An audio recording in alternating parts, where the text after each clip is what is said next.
we've uncovered a pattern that they were selling the brand. There's no Biden businesses. When the media says Hunter Biden and Jim Biden owned an energy company, they didn't own an energy company.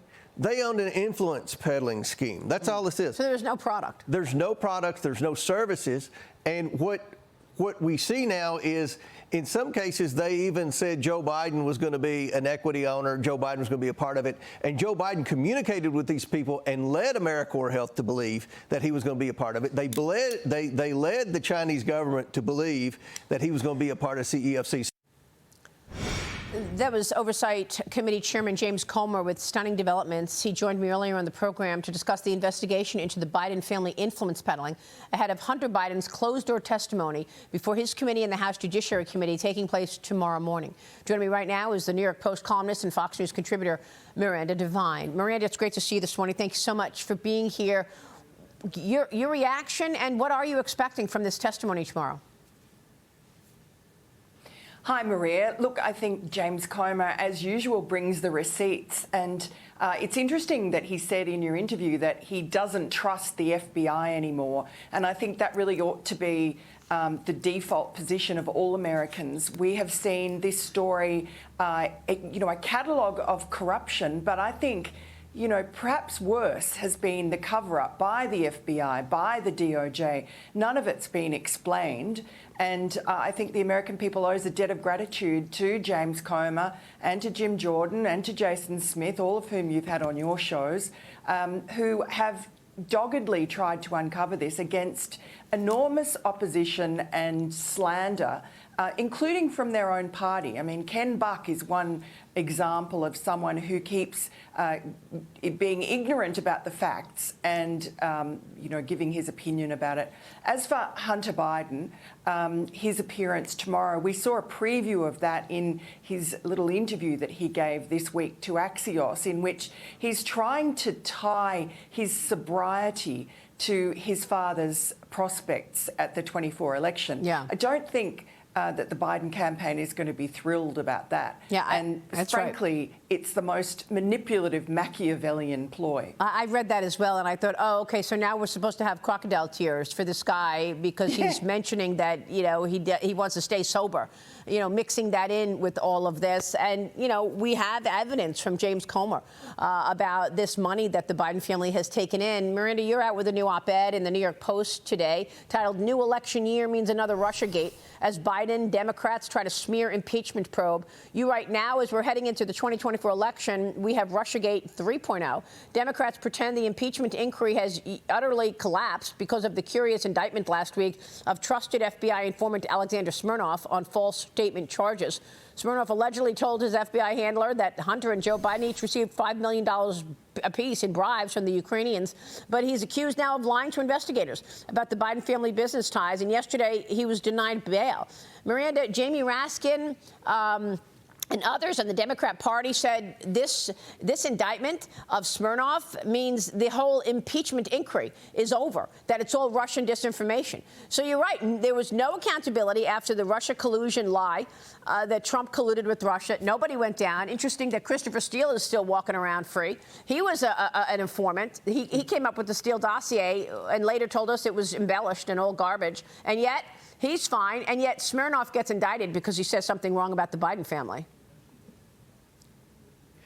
Yeah, like in Jamie Raskin's dreams that this has anything to do with the impeachment inquiry. The impeachment inquiry is trucking along quite nicely. Smirnov was irrelevant. In fact, Smirnov wasn't even going to be in the final, well, he didn't know it was Smirnov, but, that confidential human source report, the FD 1023, wasn't even going to be in the final report, I'm told, because basically Comer and the rest of the Republicans did not know who the informant was. It was up to the FBI to investigate that allegation. And as we know, David Weiss in Delaware inexplicably sat on that allegation for 3 years. He did not show it to the IRS investigators, who felt so startled and upset about that they came back to Congress and made a special statement saying they were never shown those allegations, and if they had been, as they should have been, they would have thoroughly investigated them.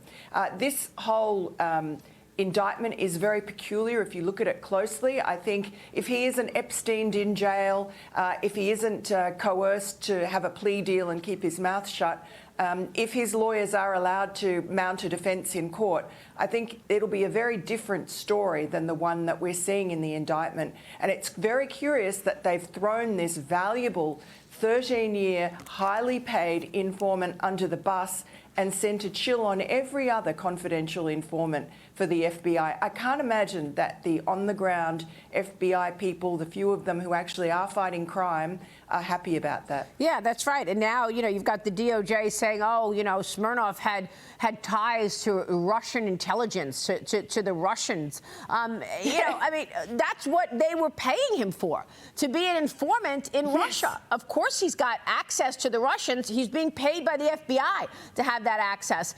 Amazing that they would, blow up their informant because he actually said something that was against the narrative and against the Biden family. It really is. And in fact, the Nevada magistrate judge pointed that out. He said, fully a quarter of the prosecutors from David Weiss's office motion was about all of the contacts, the Russian contacts that Smirnov had. Talk about blowing his cover and putting a target on his back. And the magistrate judge said that's really irrelevant to this bail hearing. He couldn't understand why they were laying out all these Russian contacts. There is an ulterior motive here.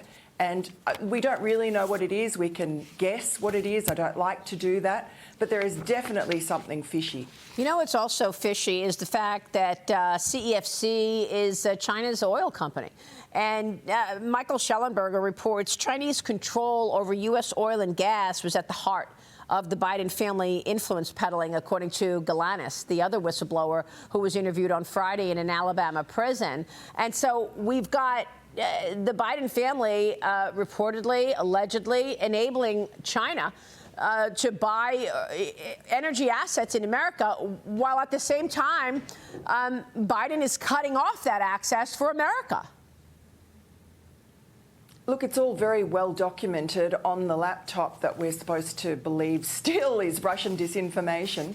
And as James Comer said, this was about China inveigling its way into the top of politics. It wasn't just the Bidens, and it was bipartisan. If you look at CEFC's contacts in Washington, D.C., I wonder who else got diamonds. But it was all about basically getting the Belt and Road Initiative into America, as they have done in Africa and other countries around the world. You mentioned at the top of this interview about what Oversight Chairman James Comer said about the FBI, and I think it's a comment that cannot be underestimated. Let's roll that soundbite of what he just said about the FBI, and then I want to talk about it with you. Miranda, watch this. The changing of the original indictment by Weiss is very concerning, because everything that I've had to do with the FBI has been very suspicious throughout this investigation. The trust level that I have with the FBI is zero. We found in this investigation over the past 7 or 8 years, the Biden family's been investigated by the FBI, the DOJ, the IRS, the Securities and Exchange Commission. The list goes on and on of government agencies that have investigated this family for fraud, for financial crimes. The 170 suspicious activity reports filed by 6 different U.S. banks alleging the Bidens committed some type of financial crime. I mean, there is so much smoke here. And you mentioned earlier, the media continues to attack me. All I'm trying to do is get the truth to the American people. So I think the American people deserve the truth, and they haven't been given the truth by the mainstream media or by our government agencies.